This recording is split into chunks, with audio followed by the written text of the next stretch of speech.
Kolluru వెలుమలలో best flat కోసం చూస్తున్నారా? రాధేస్కైనే ఎంచుకోండి.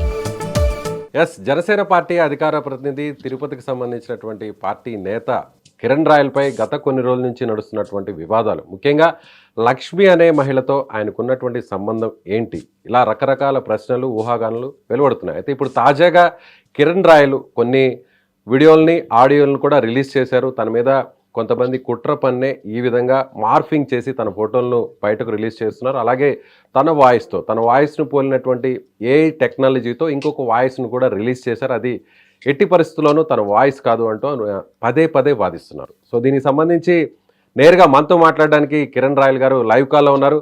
నమస్తే అండి కిరణ్ గారు. నమస్తే విజయ్ గారు.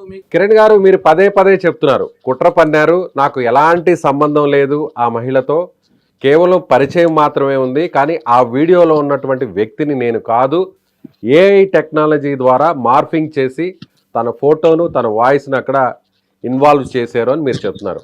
కానీ అక్కడ మీరు ఇందాక కొద్దిసేపటి కిందట రిలీజ్ చేసినటువంటి ఆ వాయిస్కి ఈ వాయిస్కి పోలిక ఉందంటారా? సేమ్ అదే వాయిస్ అంటారా? నా వాయిస్ అని చూపించారు కదా, అలా వాయిస్ చేయొచ్చు ఈ రోజుల్లో. ఈ రోజుల్లో టెక్నాలజీ ఎలా ఉందంటే 5 నిమిషాలు మీ వాయిస్ ని కాపీ చేస్తా, ఆడ మీ వాయిస్ పెడతా, నేను 1 గంట టైం ఇస్తే మీ ఫోటో పెడతా, ఏమైనా చేయొచ్చు. టెక్నాలజీ ఎలా ఉందన్న, ఇప్పుడు ఒక చిన్న చూపిస్తాను మీకు. అమ్మాయితో ఉన్న ఫోటో వేశారు అద్భుతంగా, ఇది వేరే అమ్మాయి, మీకు తెలుస్తుంది ఏంటేనా? అలాగే మీకు ఏదైనా కనిపిస్తుందా? ఓకే, ఈమె ఎవరు తెలుసా? ఎవరో అంతర్జాతీయ ఏదో మోడల్ అంట. ఆమెకి నాకేమైనా సంబంధం ఉందా? సో ఫోటో తీసుకున్నాం మంచిగా, నా సింగిల్ ఫోటో. ఈ 3 ఫోటోలు ఫేస్బుక్ లో ఉన్నాయి. అన్నా టెక్నాలజీని వాడుకున్నారు, వాళ్ళు నా పైకి ప్రయోగించారు. నేను టెక్నాలజీ వాడతా, నాకు తెలుసు టెక్నాలజీ ఎలా వాడాలో. రాజకీయాల్లో ఉందాతనం ఉండాలి, క్యారెక్టర్ ఉండాలి, మాట్లాడాలి. నేను జగన్ తిడుతున్నా, పవన్ కళ్యాణ్ తిట్టు, ఇంకొని తిట్టు, పాలసీ మీద మాట్లాడు, మేము ఫైట్ చేస్తాము, మేము చూసుకుంటాం, మా కెపాసిటీ మేము ఆపుతాం, తిడతాము, మాట్లాడతాం. నన్ను తిట్టు మాట్లాడతాం. అంటే మీ వెనక్కి కుట్ర పన్నుతున్న నాయకులు ఎవరు? అది రాష్ట్ర స్థాయిలో ఉన్న నాయకులా, లేదంటే మీ ప్రాంతానికి తిరుపతి నియోజకవర్గానికి సంబంధించినటువంటి నాయకులా? ఇప్పటిదాకా పేర్లు చెప్తారా? వెనక ఎవరున్నారు? భూమన కరుణాకర్ రెడ్డి కుమారుడితో పాటు ఇంకా కొంతమంది వైసీపీ శ్రేణులు, YCP Paytm social media, YCP social media నా కోసం 70 నుంచి 80 కోట్లు ఖర్చు పెట్టింది. ఈ 3 రోజులు 5 రోజులకి 70 నుంచి 80 కోట్లు ఖర్చు పెట్టింది. సీరియస్ గా మాట్లాడుతున్నారు, జోక్ చేయట్లేదు. నేను తిరుపతిలో ఉన్న ఒక నాయకుడు కోసం, మీరు అక్కడ ఎమ్మెల్యే కూడా కాదు, పార్టీ కోసం గతంలో పనిచేశారు, ఒకే కీలకంగా ఉన్నారు, అధికార ప్రతినిధిగా ఉన్నారు. మీకోసం, మిమ్మల్ని బదనాం చేయడం కోసం 80 కోట్లు ఖర్చు పెట్టే పరిస్థితి ఉందంటారు వాస్తవంగా? ఖచ్చితంగా పెడతాడు. జగన్మోహన్ రెడ్డి చిట్టిరెడ్డి కాలిని కదా, ఆ చిట్టిరెడ్డి డైవర్ట్ చేయడానికి ఎంతైనా ఖర్చు పెట్టడానికి డిసిషన్ ఇస్తున్నారు. చిట్టిరెడ్డిని డైవర్ట్ చేయడానికి, కిరణ్ రాయల్ని బ్యాట్ చేయడానికి ఒక 50-100 యూట్యూబ్ ఛానళ్ళు, 25,000 ఫేక్ అకౌంట్లు క్రియేట్ చేసి దాన్ని 2.0 పేరుతో నా అభికి వదిలేరు అంతే. కిరణ్ రాయల్ గారు, సూటిగా ఒక ప్రశ్నకి సమాధానం చెప్పండి. జనసేన పార్టీలో చాలా మంది ఎమ్మెల్యేలు ఉన్నారు, ఎంపీలు ఉన్నారు, మీలాగే చాలా మంది నాయకులు ఉన్నారు, అలాగే టీడీపీలో కూడా చాలా మంది నాయకులు ఉన్నారు. మీలాగే బయటకు వచ్చి జగన్ మీద, వైసీపీ మీద దుమ్మెత్తి పేసే నాయకులు ఉన్నారు, అనర్గళంగా తిట్టే నాయకులు ఉన్నారు.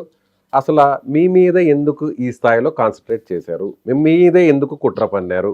అంటే ప్రత్యేకంగా అక్కడ మీరు కాదు అని మీరు పదే పదే చెప్తున్నారు, అక్కడ ఉన్నది నేను కాదు, కుట్ర పన్నారు అని చెప్తున్నారు. ఎందుకు అంత అవసరం వచ్చిందంటారు? కిరణ్ రాయల్నే టార్గెట్ చేయాల్సిన అవసరం ఎందుకు వచ్చిందంటారు? స్టేట్ లో ఎంతమంది లీడర్స్? నంబర్ 1 అన్న, నేను కాపు కులంలో పుట్టడం తప్ప. ఫస్ట్ కాపు కులం టార్గెట్ జగన్కి. తిరుపతిలో కాపులు ఎదగకూడదు, అభినయ్ రెడ్డిని 63,000 ఓట్లతో ఓడించా అని భయం. నంబర్ 2, జనసేన పార్టీలో నా వాయిస్ వినపడకూడదు, నా వాయిస్ చాలా మందికి ఇబ్బంది చేస్తా ఉంది, నా వాయిస్ నొక్కాలి. నంబర్ 3, కోర్టులో కేసు ఉండగా నా ఫోన్లో డేటా చోరీ చేశారు.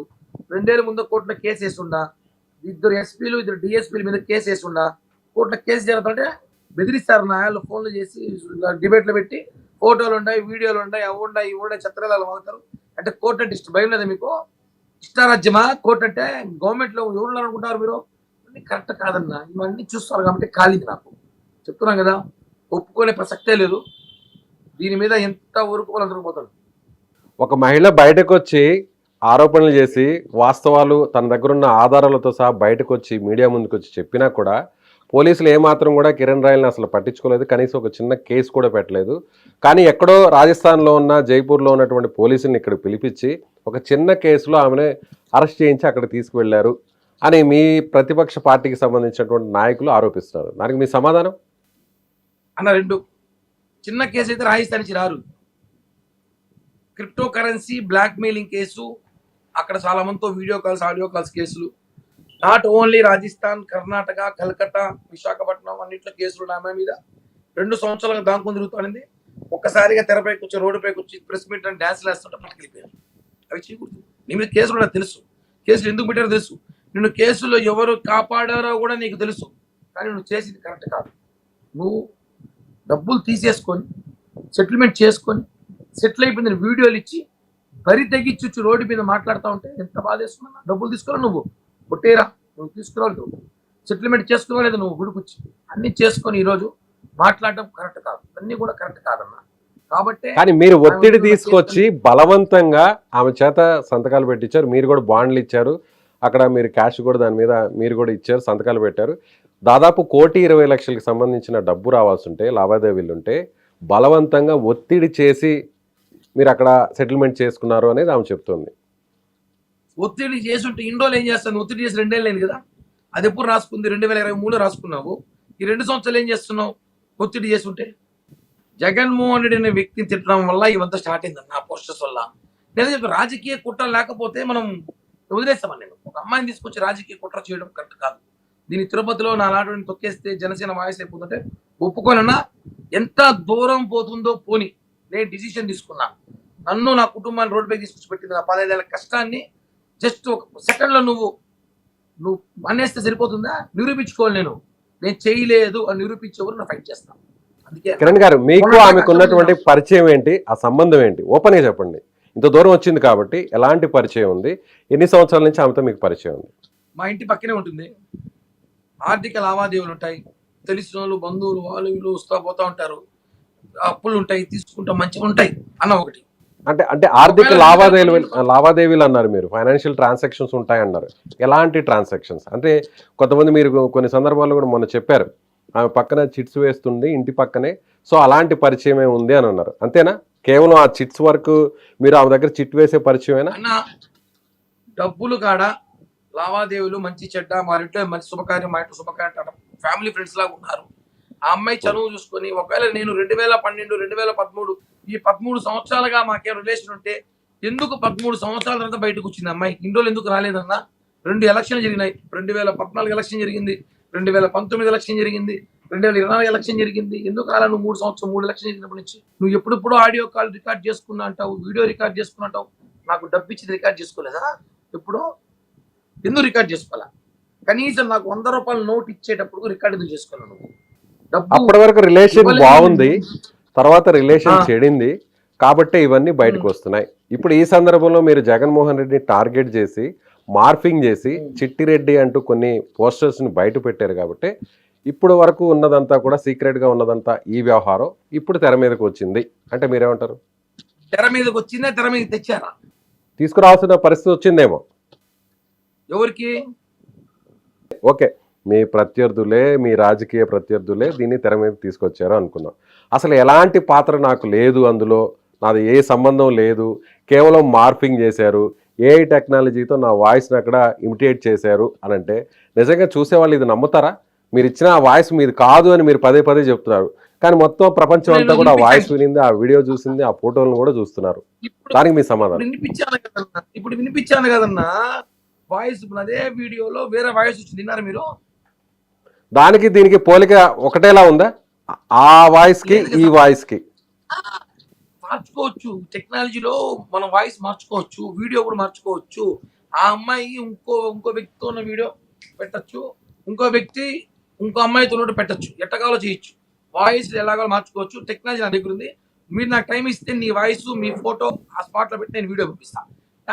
ఉన్నారన్న టెక్నాలజీ చేసేవాళ్ళు. ఎందుకు మళ్ళీ దాని గురించి అవి కోర్టు చెప్పాలి. ఆ వాయిస్ ఆ ఫోటోలు వాస్తవమా కదా కోర్టులోకి వెళ్తే కోర్టు చెప్తుంది. దరిద్రపు లుచ్చా పేపర్, లుచ్చా టీవీ అది వాడే డిసిషన్ తీస్తాడని. కిరణ్ రాయల్ నేరగాడి వాడే చెప్పి సరిపోతుందా? కోర్టులు ఎందుకు? అప్పుడు కోర్టులు ఏం చేస్తా ఉంది? సో కిరణ్ గారు ఇప్పుడు ఒక మాట చెప్పండి. కిరణ్ గారు ఇప్పుడు పార్టీ పరంగా కూడా షోకాజ్ నోటీస్ ఇచ్చింది. సో దీని మీద వాస్తవాలు బయటకు వచ్చేంత వరకు కూడా మీరు పార్టీ కార్యక్రమాలకు దూరంగా ఉండాలని పిలుపునిచ్చింది. సో దీని మీద మీ స్టాండ్ ఏంటి, మీ రియాక్షన్ ఏంటి? దాన్ని స్వాగతిస్తా. ఖచ్చితంగా నేను పార్టీ మనిషిని, ఎప్పుడు పార్టీతో ఉంటా. పార్టీ నాది, పార్టీ వదిలిపోను, పార్టీ నన్ను వదిలిపోదన్నా. అంతే. Thank you. సో ఫైనల్ గా ఎలా ఫైట్ చేస్తారు మీరు? ఫైనల్ గా నెక్స్ట్ స్టెప్ ఎలా ఉండబోతుంది? వైసీపీ అనేది వదిలిపెట్టే ప్రసక్తిలా ఒంటరిగానే ఫైట్ చేస్తాను. ఒకే ఒక క్వశ్చన్. ఇప్పుడు మనం ఆర్జీవీని చూసాం. ఆర్జీవీ కూడా ఇదే ఆర్జీవీ ఈ విధంగా ఫోటోల్ని మార్ఫింగ్ చేసి కూటమికి సంబంధించినటువంటి ముఖ్య నేతల ఫోటోలను మార్ఫింగ్ చేశారు కాబట్టి పోలీసులు ఇప్పుడు కేసు నమోదు చేశారు, ఆయన విచారిస్తున్నారు. సో మీరు కూడా జగన్మోహన్ రెడ్డి ఫోటోలను మార్ఫింగ్ చేశారు. సో మీ మీద కూడా ఆర్జీవీ మీద పెట్టిన కేసుని ఎందుకు పెట్టకూడదని వైసీపీ నాయకులు కార్యకర్తలు ప్రశ్నిస్తున్నారు. దానికి మీ సమాధానం? పెట్టమను. ఇప్పుడు నా మీద ఫోటోలు మార్పింగ్ చేశారు లక్ష్మి విషయంలో, నేను కూడా పెడతా. లక్ష్మి మీద, వైసీపీ మీద, అంతే కదా. లెక్క సరిపోయినా. సో ఇంతటితో ఆపేస్తారైతే మీరు ఇప్పుడు టార్గెట్ చేయడం కానీ లేదంటే వైసీపీని పదే పదే మీరు మాట్లాడుతూ ఉన్నారు కదా, విమర్శిస్తూ వస్తున్నారు కదా జగన్మోహన్ రెడ్డిని కూడా. సో ఇంత ఎపిసోడ్ ఇక్కడ దాకా వచ్చింది కాబట్టి, ఈ ఎపిసోడ్ ఇక్కడ దాకా వచ్చింది కాబట్టి, మీ మీద ఈ స్థాయిలో ప్రచారం చేశారు కాబట్టి, మీరు అన్నట్టు దుష్ప్రచారం చేశారు కాబట్టి, సో ఇక సైలెంట్గా ఉంటారా? పార్టీకి ఇప్పుడు ప్రస్తుతానికి దూరంగా ఉన్నారు. జనసేన పార్టీ అధికార ప్రతినిధిగా కూడా ప్రస్తుతం లేనట్టే షోకాజ్ నోటీస్ ఇచ్చారు కాబట్టి. సో ఇంతటితో మీరు సైలెంట్గా ఉంటారా? పార్టీకి సంబంధం లేకుండా కూడా మీ పోరాటం ఇలాగే కొనసాగుతుందా వైసీపీ మీద, జగన్మోహన్ రెడ్డి మీద? నాకు ఇచ్చి షోకాజ్ నోటీస్ కాదు, నాకు ఇచ్చింది పార్టీకి నీ మీద వచ్చిన అలిగేషన్ క్లియర్ చేసుకుని వచ్చేవారు పార్టీ దూరంగా ఉండమన్నారు. Okay, first of all. రెండోది, ఇన్ని రోజులు టెస్ట్ మ్యాచ్ ఆడా, ఇంకా రోజు వన్డే ఆడతా వైసీపీ మీద, అంతే. అంటే ఇంకా చాలా ఫోటోలు బయటకు తీస్తారా మీరు కూడా? వాళ్ళు ఆల్రెడీ కోర్టులో ఉందని తీయమని వాళ్ళు తీస్తామని బెదిరిస్తారు, నేను కాదు.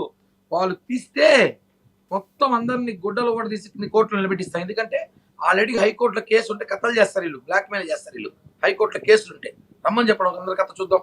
ఓకే, మీ ఆడియోని వీడియో ఆ ఫోటోల్ని ఫోరెన్సిక్ పంపించడానికి మీరు సిద్ధంగా ఉన్నారా? Correct, done. ఓకే, అందులో ఒకవేళ మీకు పాజిటివ్ గా వస్తే ఓకే, మరి నెగిటివ్ గా వస్తే రిపోర్ట్స్ ఏమంటారు మీరు? సో సుమన్ టీవీ సాక్షిగా మీరు ఒక అనౌన్స్మెంట్ ఏమైనా ఇస్తారా? ఎస్, అందులో కానీ నా తప్పు ఉంది, ఫోరెన్సిక్ రిపోర్ట్ లో నా తప్పు ఉందంటే రాజకీయాలకు దూరంగా ఉంటా, లేదంటే వైసీపీని తిట్టను, పల్లెత్తు మాటను అనను, అలాంటి మాట ఏమైనా ఇవ్వగలరా? అవన్నీ కాదు. ల్యాబ్ రిపోర్టర్ పంపించి నా పాజిటివ్ నెగిటివ్ వచ్చినప్పుడు నేను మాట్లాడతాను, కానీ నాకే పాజిటివ్ వస్తుంది, ఇది మాత్రం వాస్తవం, కన్ఫర్మ్, అంతే. ఓకే అండి, రైట్ అండి, థ్యాంక్ యూ. సో ఇది జనసేన పార్టీ అధికార ప్రతినిధి కిరణ్ రాయల్ చెప్తున్నాడుగా, ఖచ్చితంగా ఎలాంటి పరీక్షకైనా సిద్ధం. అందులో ఉన్న ఫొటోస్ నావి కాదు, అలాగే అందులో ఉన్నటువంటి వీడియో ఆడియో నాది కాదు. సో ఏఐ టెక్నాలజీ, అలాగే ఇప్పుడు అందుబాటులో ఉన్నటువంటి టెక్నాలజీని తీసుకువచ్చి ఈ విధంగా నన్ను బదనాం చేస్తున్నారు, దుష్ప్రచారం చేస్తున్నారు. కావాలని ఒక మహిళను రోడ్డు మీదకి తీసుకొచ్చి నా కుటుంబాన్ని కూడా రోడ్డుకి ఈడ్చే ప్రయత్నం చేస్తున్నారు. ఇకపై తాను వన్డే మ్యాచ్ ఆడుతూ వైసీపీని టార్గెట్ చేస్తూనే ఉంటాను, ఇక మీద ఎక్కడా కూడా తగ్గను అంటూ కూడా కిరణ్ రాయల్ చెప్తున్నారు. సో కోర్టులో కూడా ఈ అంశం ఉంది కాబట్టి వాస్తవాలు అన్నీ కూడా బయటకు వస్తాయి. సో దేనికైనా కూడా తాను సిద్ధంగా ఉన్నాను. ప్రస్తుతానికి మాత్రమే జనసేన పార్టీకి దూరంగా ఉన్నాను. వాస్తవాలన్నీ కూడా బయటకు వచ్చిన తర్వాత తిరిగి పార్టీ కార్యక్రమాల్లో పూర్తి స్థాయిలో పనిచేయడానికి సిద్ధంగా ఉన్నానంటూ కిరణ్ రాయల్ చెప్తున్నారు. Thank you so much. మీరేమనుకుంటున్నారు?